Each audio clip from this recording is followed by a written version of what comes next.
بسم الله الرحمن الرحيم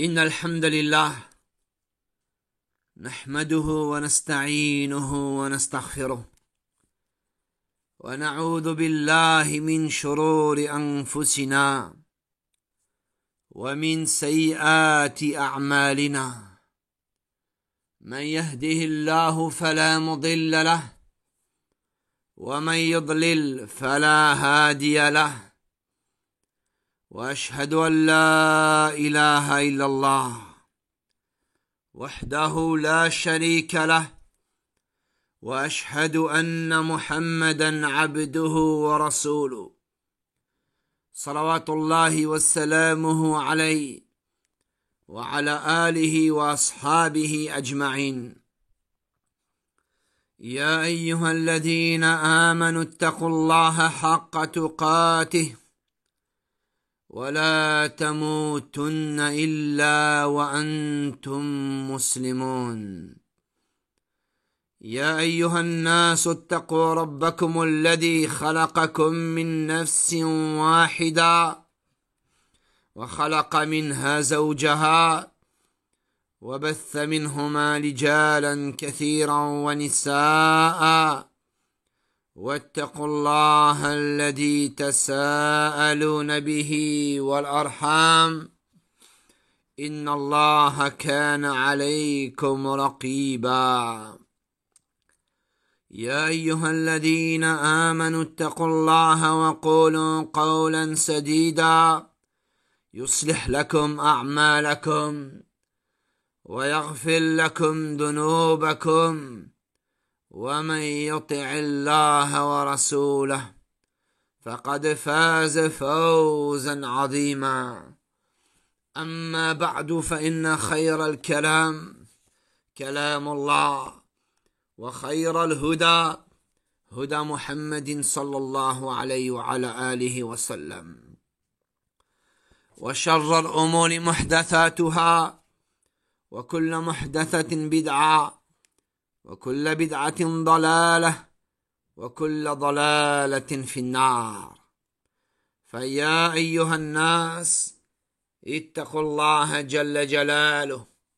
Ô vous les gens, craignez Allah subhanahu wa ta'ala. Donc la suite du 3e chapitre, qui est le 5e cours concernant le mensonge, Al-Kadhib.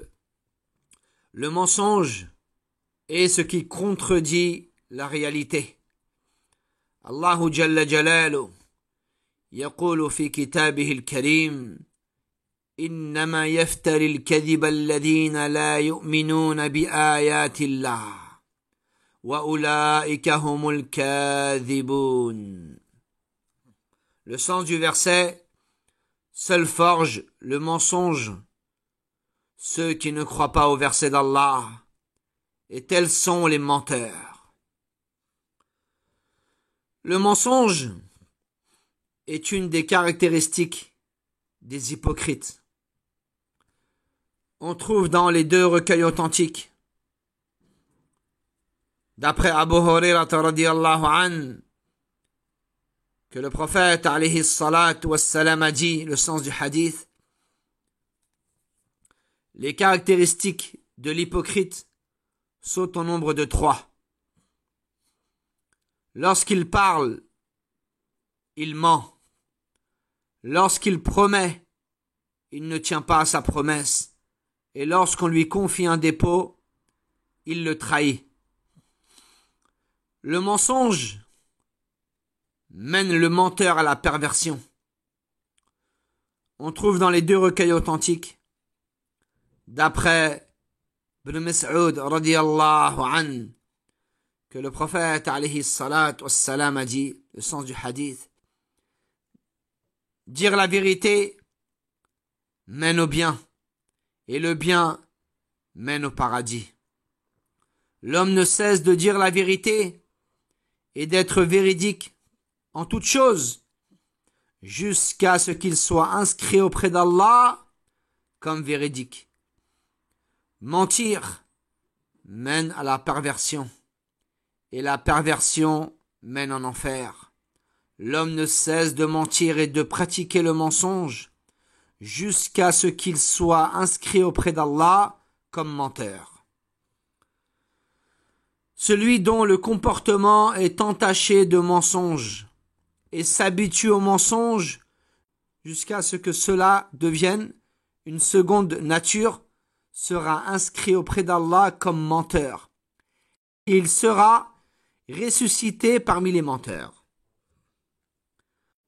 Et aucun être humain n'accepterait que l'on dise de lui auprès des gens qu'il est un menteur. Donc ici, concernant le mensonge,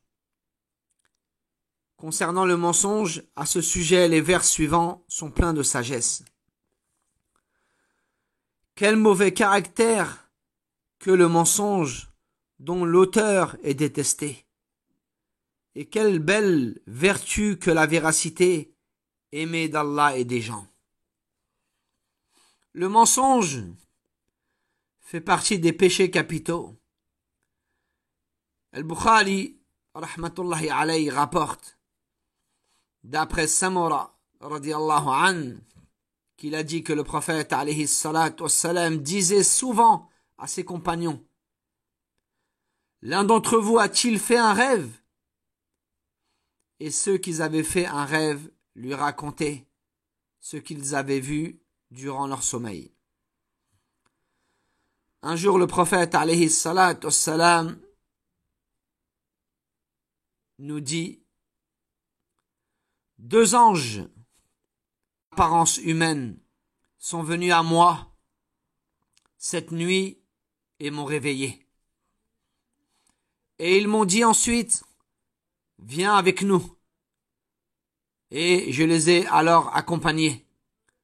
Plus loin dans le hadith, les deux anges dirent au prophète, alayhi salatu wassalam, « Quant à l'homme à qui l'on déchirait les commissures des lèvres, le nez et les yeux jusqu'à atteindre son cou, il s'agit d'un homme qui sortait le matin de chez lui, puis diffusait un mensonge qui se répandait jusqu'à atteindre les contrées aussi éloignées que l'horizon. Et donc le pire des mensonges est le mensonge au sujet d'Allah tabaraka wa ta'ala, le sens du verset. Quel pire injuste donc que celui qui ment contre Allah et qui traite de mensonge la vérité quand elle lui vient. N'est-ce pas en enfer que se trouve le refuge des mécréants? Vient ensuite le mensonge à l'encontre du prophète, alayhi salatu wassalam, comme on peut le trouver dans les deux recueils authentiques. Quiconque ment à mon sujet volontairement, qu'il prépare sa place en enfer. Un exemple de mensonge serait de promettre à un enfant de lui donner quelque chose en mentant, comme lorsque la mère dit à son enfant « Viens et je te donnerai quelque chose », puis quand il vient elle ne lui donne rien. À ce sujet, il existe un hadith rapporté par Ahmed et que rapporte Abu Huraira radiyallahu anhu, qui dit, le prophète alayhi salatu wassalam dit, quiconque dit à son enfant, viens et je te donnerai quelque chose, puis ne lui donne rien, un mensonge lui sera compté. Cependant, la chaîne de rapporteurs de ce hadith présente une coupure. Mais aussi donc, mentir à un enfant ouvre les portes d'un grand fléau. Cette attitude déteindra sur l'enfant. Il mentira alors dans ses propos et ne tiendra plus à ses promesses. le mensonge étant un caractère condamnable. Même les gens de l'époque anti-islamique répugnaient à le pratiquer. Un autre type de mensonge comme plaisanter en mentant. L'imam Tirmidhi a dit, un hadith du prophète alayhi salatu wassalam, le prophète alayhi salatu wassalam dit le sens: malheur à celui qui invente une histoire pour faire rire les gens. Malheur à lui, malheur à lui. Et At-Tirmidhi dit que ce hadith est Hassan, est bon. Un autre type de mensonge: quiconque prétend avoir fait un rêve, alors qu'il n'en est rien, restera en enfer aussi longtemps qu'il sera dans l'incapacité de nouer des cheveux, ce qu'il ne pourra rien faire. Al-Bukhari rapporte aussi, d'après Ibn Omar radiallahu an, que le prophète alayhi salatu wassalam dit le sens du hadith: un des plus graves mensonges est de prétendre avoir fait un songe que l'on n'a pas fait. Nous devons donc d'être véridiques avec Allah et aussi avec les gens, faire preuve de véracité en toute occasion. Chères sœurs, jusqu'à ce que la véracité devienne une seconde nature. Comme vu précédemment dans le hadith de Ibn Mas'ud radiallahu an, les gens ont confiance en les propos d'une personne véridique et ont confiance en ses agissements. La véracité, la vérité élève le véridique aux yeux des gens. Allah Jalla wa Ala yaqulu fi kitabihi al-karim: Ya ayyuhalladhina amanu ittaqullaha wa kunu ma'as sadiqin.